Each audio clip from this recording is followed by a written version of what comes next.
Hello, my podcast people, and thank you for joining me for yet another episode of my favorite podcast. It is July 17th when this episode drops, and it's not that when I'm recording it. But either way, summer is summering. We're going to talk today about Meta's newest platform, Threads. But first, I just got to celebrate the weather. It's going to be very hot in here for this episode. So I got the windows closed because it's too noisy. And it's warm outside. I went to the Hermosa Open today and was yet again reminded, maybe I should say finally reminded, or it's been a long time since I've been reminded of why I live here. Truth be told, the summer solstice, actually, things switch then. It's supposed to be gray here. If you don't know, I live in sunny SoCal, sometimes sunny SoCal. May gray, June gloom, very real things. And then the summer solstice hits and then it goes away and the marine layer burns off and it's amazing. So it's amazing, and I'm happy about it, and I'm going to talk about it and share about it because I did spend a lot of episodes talking about how terrible it was that it was rainy when it wasn't supposed to be rainy here. So the sun is shining. I am happy. And if you're watching the YouTube video of this, one, thank you. But two, check out the new clothes. My boy, I Know Forrest. I found him on the podcast. If you could link that episode, thank you, Courtney. He loves making him some tie-dye. It's his hobby. He has a lot of hobbies. It's one of them. And I was like, Forrest, hook me up. And he hooked it up big time. You can see these kind of galaxy. If you're not watching it, I'll describe it. It's like a galaxy, and it's got the Maestro green colors in there. And either way, I'm happy. It's dope. Forrest, if you're listening, I know you're not, but thank you. So let's hop on into the episode. Today, we are talking about Threads, which is the newest social media platform on the block, and it is created by Meta. It is Instagram's version of Twitter. That's exactly what it is. And I say Instagram because the two are linked. And we're going to go into kind of how to sign up for it, what it is, and some thoughts that I have around it. Because I've been playing around with the platform and I like it. I'm excited about it. No, I'm not here to recruit you to be on it. I'm just here to share my 2 pennies on it. And decided to do this episode because I was receiving some questions in the DMs. And I was like, well, people apparently like to hear what I have to say about social media stuff, so I'm going to share it. And also, this is my podcast, and where else am I going to talk about this? I love the space I have to go into this, so that's what we're going to talk about today. Not Meta, that's not wrong. Threads was launched on July 5th, so 2 weeks ago when this episode drops. And at the time of this recording, so today it is July 7th, at the time of this recording, over 69 million people are using it. And honestly, I'm not surprised by that rapid uptake because, like I said, and we'll go into, it's just basically imported from Instagram, right? Instagram users can very, very easily join Threads and just be off to the races right away. So, at one point in time, there's over 2 billion people using Instagram. So it's not a surprise that 69 million people are using it and are liking it. We're going to go into that and kind of why I think that there's been such success with its uptake. Again, I'm just going to use this episode to share what I know about it, give you some kind of the didactic component of it for those of you that want to hear it from me, you care to hear about it from me, and share my thoughts about it in general. So overall, I think it's very cool and I'm very happy that it's a thing. There may be, I think there already is, the beginnings of a lawsuit from Twitter, something about, taking employees, but again, all those employees left, but then there was trade secrets. I don't know. I don't care. Let people with far more money than I have deal with that. But to me, the coolest thing about this is the coolest thing about Threads is the opportunity to create in another way on another platform that feels fun and safe. Twitter doesn't feel safe. Twitter doesn't really feel fun. I'm not going to lie. I've never had a bad experience on Twitter, but I also know that it's full of the fucking khaki brigade and all the PTs that are like, but where's the evidence? Immediately no, John. No. The Instagram algorithm, as much as people complain about it, it actually is helpful for us in terms of insulating us from trolls, right? It tends to just show yourself to people who are very much like you, which can be a problem if you are going from business to consumer because it tends to show your stuff to a lot of other business owners. And so if you're a physical therapist or, anyone that's a business owner, a professional, it oftentimes will show it to other people like you. But that can be amazing in terms of insulating you from people that are just terrible. We see the other side of that and how the algorithm does protect us when the algorithm opens up and people go viral with reels. We see the trolls come in, you can go in the comment section and you see them there. With Threads, because there is this overlap right? We're going to talk about the logistics of this, but with Threads, your Instagram audience can very easily become your Threads audience. And so you start off with that same protected circle that you had on Instagram. I also think that this inherently is what's contributing, part of the thing that's contributing to the success of Threads and the rapid uptake, because people are starting off on a new platform, but they already have connections and they already have an audience, right? That other app came out, I don't know, however long ago, called Lemonade or Lemonade, something like that. And I went over there and I was like, this is not fun because you don't like have followers yet. You don't have people there already. It's kind of clunky. And so I haven't used it. I literally just went over there to take my name, my handle. So with Threads, you join and suddenly the people who are following you on Instagram and the people that you're following on Instagram, they get migrated over. No, it's not everyone, but you still start off like with a running start. And I think that is massively contributing to the uptake, to the success of the platform of Threads. So how does this happen? How do you get the people over from the other platform? Let's get into the logistics. So again, Threads is the Instagram version of Twitter. Yes, technically it's made by Meta, but we're going to call it the Instagram version of Twitter because that's what's linked together. To join Threads, you're going to go to the App Store, you're going to search Threads, and you're going to download it. It says Threads, an app by Meta or something like that. It has like a little @ symbol as the emoji. Of note, your Threads account will be linked to your Instagram account, and the only way to delete your Threads account is to delete your Instagram account. That is kind of sketchy to me, and I only learned this after the fact, but like, truth be told, let's be honest, I would still have joined Threads anyway, but I'm like, that feels like a little bit bad. But just be aware of that. When you go to sign up, it will ask you if you basically want to sync your Instagram account, and so, do you want to sync it and do you want to follow the same people that you're following on Instagram and allow them to follow you, right? Make the profile public. It'll pull your bio over. It'll ask these things. I just said yes to all the things, and it literally took seconds.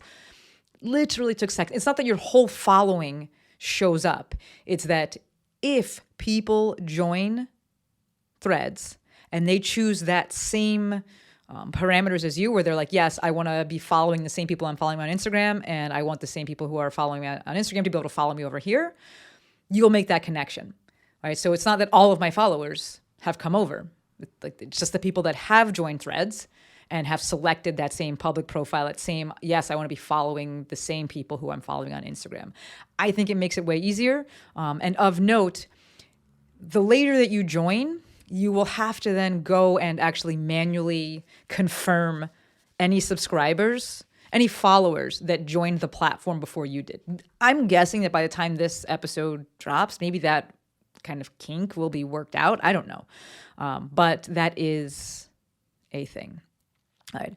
But this is where that insulated bubble comes from, right? Where you're going to have the same followers to start off with that you had on Instagram. And to me, that's a really, really good thing. And it's also why I think the platform's doing so well. So as for the actual content, again, remember, it's Instagram's version of Twitter. If you don't know what Twitter is, well, go Google that. But it's all, I don't want to say it's all written, but it is primarily a written platform. Right? You share what's called a thread, and each thread, each quote unquote post, right, can be up to 500 characters long, which is longer, I believe, than the Twitter post or tweet, which is really nice. It also supports uploading of pictures and GIFs, however you want to say it, and videos up to 5 minutes long. There is a main feed that you scroll through, and it technically should be the people who you follow on Instagram that you've agreed to follow over on Threads. Though what I have seen happening is that there are accounts that you're not following. It hasn't happened to me. I've seen with other people, they've been talking about this, that accounts that they're not following are showing up in that main thread and that main feed. And I think it's actually an intentional glitch. I'm not going to lie. I think that it's designed to keep people on the app longer, very similar to the suggested posts that occur in Instagram, which, by the way, you can mute those things.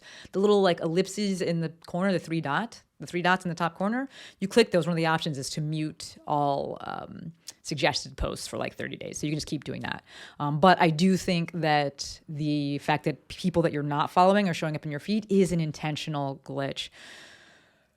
Yes, I agree that when I say I agree, because I think that you listening to this are probably like, I don't even want to see those people though. I want to see the people that I'm following. Yes, I agree. I'm the same way. But I would contend that you and I are not actually in the majority. I think most people that are on social media, they're looking for new sources of dopamine. And as such, they're going to welcome those suggestions. The caveat being that the algorithm does need to identify the dopamine hits correctly, meaning it needs to suggest posts that people are actually going to like. But I think that's part of the reason that TikTok did so well, is that it gives people dopamine hits just a swipe of a thumb. A swipey swipe of a thumb. So I think it's intentional. I think that it will work itself out, and you won't see people in your feed that you don't know. I'm interested to see what ends up happening. Maybe they make kind of two feeds like TikTok has, where it's the feed that you're following and then the For You, where it suggests them. I don't know. We're going to see. And that's kind of one of the questions. At the end of this episode, I have some questions that I just want to throw out there. But what should you post? Listen, let's throw that word out. Should. Post whatever you want. There are no rules. This is the coolest part about this platform. It's brand new. It's the wild, wild west. I suggest that if you're looking to step into this, creator economy, you just create instead of looking to consume first and seeing what everyone else is doing and then creating after that. Because I also believe that the people that perhaps are going to be the most prolific with content initially are going to be people that just have a lot to say and don't shut up, people like myself, and people that are also very, what is the word that I want to say, proficient with Twitter, right? People that were the OGs on Twitter. And so if those are the people that are speaking the most, there's a good chance that this can just become another Twitter. And if that's not what you want, then you got to start speaking without being heavily influenced by those OG Twitter people. Not that there's anything wrong with them by any means, but if you're like, hey, I want something new, and then people don't like Twitter, I don't know if it's that they just don't like Elon or they don't like the people on Twitter, which I think it's mostly that. I think they mostly don't like Elon, and they mostly don't like the people that are on Twitter. But if it is something about the way that content is being created over there, put the blinders on and just create the platform that you want to be on. Right? I really suggest leaning into the fact that it's the Wild West and no one knows what, quote unquote, knows what they're doing, and make the platform what you want it to be. Just go try things on. I also suggest leaning into the multi-directional, I'm going to call it multi-directional nature of communication on there. So the podcast, I've said many times, is very unidirectional. I am talking at a camera right now. I'm talking into this microphone and begging you all to message me back. Right? 310-737-2345. Text me. Hit me up. Let me know what you think about the podcast. Ask me a question that I can turn into an episode. I'd love to hear from you because this is very unidirectional. It's true broadcasting. It's very similar to the broadcasts that are on Instagram. Threads becomes both bidirectional and multidirectional because you can ask questions on there and people can write back, or you could just post something and people can write back. So yes, that's very much like Instagram, but there's also that multidirectional nature where people can respond to comments and kind of have their own conversations. And not that this doesn't exist in Instagram or on Instagram, but I just think it's more accepted on a written platform, right? Instagram is a visual platform, and I think it's full of readers, which we're going to get into, but it's a visual platform. So I'm not sure that people are as apt to respond with text, whereas this is a text-based platform. The people reading it are more apt to respond with text. So you get a lot more, I think you inherently get a lot more of that communication that's going on. All right.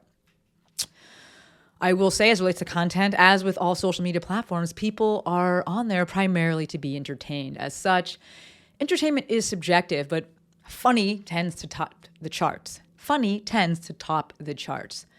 There's plenty of other ways to be entertaining. All that being said, if you're not funny, don't try to be funny. You're going to be sitting there trying to think of a joke, and you're like, is it going to land? Lean into however you are. I think the platform is going to be inherently very good for folks who are, good at the pithy one-liners. But if that ain't you, and it's not going to be you, don't force it. I think that we're going to see that right now, yes, people are going to really latch on to some of these kind of one-liners and people that are kind of funnier because it's the inception of the platform. And people are just there to be like, let's make me laugh. I just want to enjoy this thing. That's going to change, and we're going to see where the edutainment, the infotainment, and just the pure just teaching and information, sharing of information is, I think, going to become a thing. I know that people use Twitter to kind of search like what the news is and what's going on in places. Is that what's going to happen with Threads? I don't know. But yes, people like funny things. Yes, that's going to be initially what does quote unquote well. If that's not you, don't lean into that. Create in your style and see what happens. There's no rules right now. The barrier to entry has never been lower, except for maybe when Twitter started. lean into that. I will say, speaking of Twitter, I personally have never had a bad experience on Twitter, but it was never very fun for me because, like I said earlier, the khaki brigade just be chilling out on there demanding studies. And I'm like, this is the actual worst. And just, people just complaining and just being mean on there. And I could see it, right? I wasn't necessarily having it happen to me, but I could see it. And I was like, I don't want to be a part of this. On the flip side of this, I've talked about this. I think I've talked about this in other episodes. On Twitter, I follow Car Dealership Guy. I follow Morgan Housel. I follow Ramit, and I enjoy what they share. It's all information. I will say that Ramit is like also entertainment. My man he likes to poke the bear. But I think that the content that they share on Twitter will do well over on Threads, right? And a very cool part about Threads is just like Twitter, there's outbound links right in the actual content that's being made, right? That's not supported on Instagram. Yes, in the stories, but it's different. So I think that hopefully people will use this fact that there are outbound links and they'll use it to share cool shit instead of demanding that, people provide studies to support what they're saying. Overall, I think that the platform, I think that Threads is going to fare very well with folks, or for folks, or bode, I should say, bode very well for folks who have a penchant for writing. I think that's why it's already done so well. Again, Instagram is a visual platform, but people on Instagram like to read. They will read long captions. They will read carousels. People never really loved Reels, and it's because it's a visual platform, right? People like to read. People watch with the sound off. So I think that, part of this reason that the platform that Threads has had so much initial success is because it took a demographic that likes to read and gave them a platform that's text-based. And that's like, hey, here you go. So yes, I think that the platform will bode well for people who have a penchant for writers. But the flip side is that it's going to be helpful for folks who want to improve their written communication skills. Right? There's a super low barrier to entry for content creation with this. And that means it's great for people who hate video or hate actually talking and all of this that goes into it. Or the time that it takes to create a post. Now you can create a thread in literally 2 seconds, like whatever long it takes you to type out that 500 or less character thread. Like that's amazing. As always, though, I do believe that longevity will reign supreme. People are excited in the beginning, just like with everything. But the question is, who's going to keep going? Only time will tell. But if you're thinking about using it, I want you to think about that part of longevity. Play that long game and show up in a way that is sustainable for you. I think that there maybe also is something to possibly be said about volume. And I know that I have been quite the thread monster. Jill called them tweetathons, and I guess we'll call them, I don't know, threadathons. I don't really know. Anyone that's in the audience that like does sewing, knitting, or something, maybe you can think of something that's like, clever name for that. But I got a lot of stuff to say. Y'all know I never shut up. So it's been fun to just create stuff over there. And maybe there is something to be said about the volume play and kind of, I don't want to say staying top of mind with people, but also, maybe staying top of mind. And this is all in terms of like, quote unquote, success on the platform. I don't even know what that's going to look like. I don't even know what that means. Maybe the platform goes away because of the lawsuit. I don't know. Just throwing things out there and sharing what I have experienced and kind of my thoughts around it. I will say that I'm definitely not going into it with business in mind. Like, why am I using this platform? To get more business? I'm not. I'm using it because I'm having fun. And I am all about, again, longevity and the things we enjoy, the things that we keep doing. And that cyclical nature of that. You enjoy it, you keep doing it. Hopefully you enjoy it. And you, at some point, there's some success that comes out of it, whatever that success looks like. So I'm just creating and sharing, right? I'm giving myself flexibility. I changed my bio. You can change your bio. It just imports everything from Instagram. But I changed my bio and it says biz, branding, whatever else pops into my head or pops into my brain, something like that. And that's just giving me kind of room to share what I want to share. If it's more helpful for you to have structure and be like, whatever I share on Instagram is what I'm sharing over here, absolutely, go for it. Again, this is a Wild West. There's no rules yet. There's no like accepted behavior. And you know what? Even if there was, I encourage you, like, go against it, right? Because that shit gets boring. It gets boring. Yes, I talk about niching down on Instagram, but that's, again, because the platform is established. And this one isn't. And if you have a clear goal, if I want to use this for business on this established platform, well, here's the way that you're going to cut through the noise. Right now, everyone's just talking and it's just kind of fun. Everyone's like a fun part of it. They're being like, hey, I'm going to go over here. So to me, I'm like, just lean into it. And I think this is going to tie into the fact, or this is going to help with the fact maybe, that I don't think people are necessarily, the audience is ready for like business and sales and like teach me a million things. I think that we're in that initial period of like, just let me enjoy this. By the time this episode comes out, it'll be 2 weeks old. Threads will be 2 weeks old. So maybe people are ready by then. I know it's kind of fast. But I'm just leaning into it and having fun. And if someone was like, hey, how should I use this? That's what I would suggest. Share whatever. Have fun, but show up in a way that feels good for you. If you're not that super clever one-liner kind of person, don't worry about that. Just share what makes you feel good. Share what's top of mind. It's interesting because as I'm saying this, I realize that it can feel forced. Like, well, I don't have anything to say. Well, then don't fucking say anything. Like, you don't have to. But if you're like, yeah, I have something that I want to say, or I enjoy this, or like I'm posting on Instagram, but I can be more fun, or I'm going to try this thing out, then by all means, go ahead and do that, right? This is not like you have to go and speak. Like, I'm speaking because I got things to say. I like talking. If you're like, I don't fucking like talking, then don't say anything, right? You don't have to. I can't help but feel like, in addition to this, that not getting sold to is also a draw, right? So there's no like hard teaching and like, yes, Gary Vee's doing his inspirational stuff, but he already has like that established presence and people expect that. But if you don't have necessarily an established presence in any way, like you can reinvent yourself if you want. You can invent yourself, not even reinvent yourself because you don't have an established presence. You can invent yourself. Right? I'm not saying, necessarily like don't sell on there, but I think if you're looking to use this for business, maybe just look to use the platform to share and then use outbound links that push or suggest long-form content to your audience or to the people that are watching and reading, like things like your newsletter, your blog, YouTube vids, right? Things where perhaps the audience can invest more time and subsequently build more trust, and eventually that leads to a sale, as opposed to putting the sale directly on Threads. I think people are really liking it. It's kind of a breath of fresh air, and I would say ride that breath, ride that wave.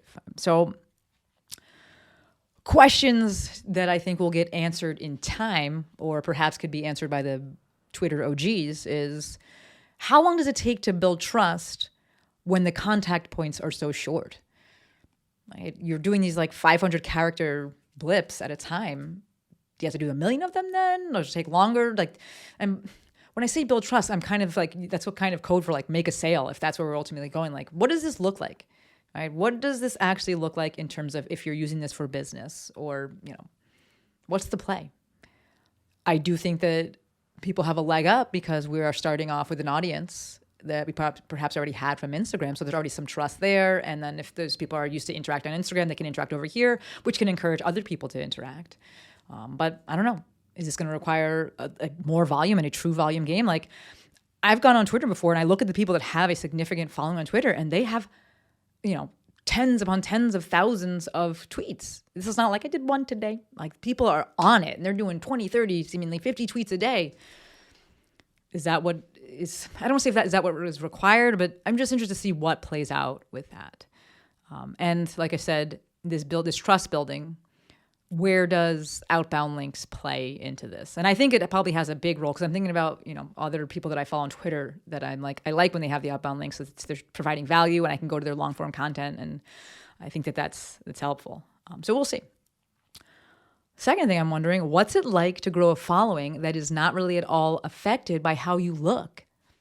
Like, this is a visual platform, but it's a text-based platform. Like, it's kind of cool. Like, Instagram, whether you like it or not, right, it's so heavily reliant on video and pictures for most people. I know a few accounts that get around that, but yes, the way you look absolutely plays into things. How much does that matter here? And what's that like to grow something not, associated with that? Like, it's cool. I'm excited about that.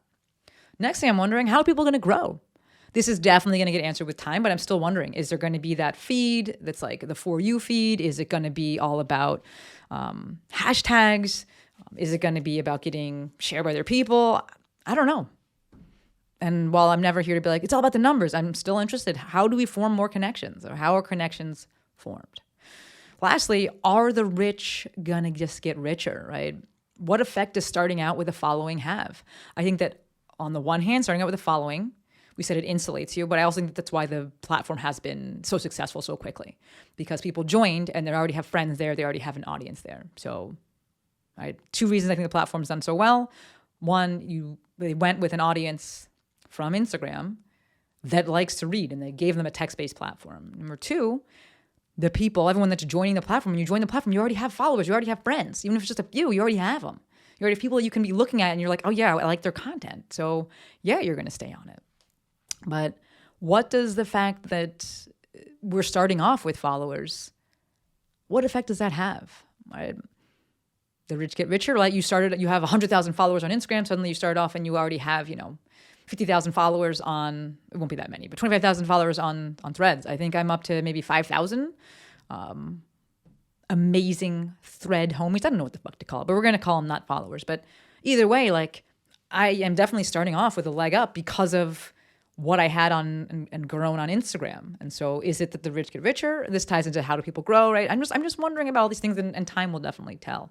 I do believe though that you only have a leg up if you are also proficient with this form of communication, right? Just because you have a lot of video followers on Instagram, if that's really your platform, if that's really the way that you're using it, and people are following you, purely for video and they like video, and you're like not good at written and kind of content and shorter form content that's written, and you don't like doing it, then it doesn't really matter. But if you got range and you're like, yeah, I can do video, I can do audio, I can do written, then I think you can really help out. So that's what I'm wondering. Time will tell. But this whole episode, if we sum it up, overall, if you're wanting to give Threads a shot, do it. I think it's a great way to get over the fear of showing up and sharing yourself online, because you can just do it so quickly. Super low barrier to entry. I also think it's a great way to step into the post and move mentality, because to me, it feels more okay not getting applause because it only took you a few seconds to create this piece of content. Maybe I should back it up and say, ideally, go into this and only give yourself a few seconds to create content. Let it be quick so that you realize you're not going to die. And then the second part of this that you gain is that you don't really care as much if you don't get a zillion likes or whatever, because it only took you a few minutes to make it. Whereas when you make a reel, oftentimes it takes forever. It takes hours. And then you're like, holy shit, no one saw it. No one liked it. Fuck, this sucks. So this is not an act now or miss out episode or statement. It's just, if you think you want to try it, I think you should try it. I'm having fun. I would love to connect with you over there. I'm the Movement Maestro over there. I'm having a tough time. It's the end of the episode. I am the Movement Maestro over there. We'll link it in the show notes. Thank you, Courtney. And I would love to, I almost said tweet. It's not tweet. I'd love to thread with you. Sounds weird. Maybe I shouldn't have said that. But we're leaving it in. We're leaving it in. If, folks, the thought of another social media platform that you got to manage is an absolute fuck no for you, then don't join. You do not have to be everywhere. I stay talking about this. Dominate one platform, and then if and when you want to diversify, you can. But you don't have to.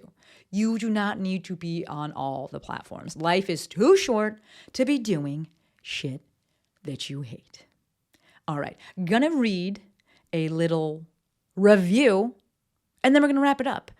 I'm going to keep reading these, but maybe not for much longer because I don't have that many more. So I would love if we made this more bi-directional of a conversation, and love to leave me a review. I would love it. I love the stars too, but if you want to, drop a little review on iTunes, I would love it. Today's review comes from Strongly Jazz. Thank you, Jazz. And she wrote, humorous, down-to-earth, and realistic. These are the things I love most about Shantae. She offers so many truth bombs and nuggets of knowledge throughout the show. If you are going in circles with how to start and grow a business in the age of social media, Maestro is the person you want to tune into. Jazz, you're the real MVP. Why am I reading these reviews? Because I can. Because I enjoy them. I want to thank any of you who have left one. I'm going to shout you out and encourage more of them, because again, it removes that bi-directional nature. I have no idea if it helps the podcast get found, but I enjoy reading them. And so I'm going to ask for more. Right? If you want something, work for it, but also ask for it. Okay. Gonna wrap this up. I knew this episode would be about this long. I said M. I did not mean Emily. That's Emma. I don't think she goes by M, but M came out. Emma, sorry, we're a little longer today, but I'm passionate about this stuff. So hopefully, perhaps really, I'm leaving that word in there, I will catch you on Threads. If not, Shoot me a text, 310-737-2345.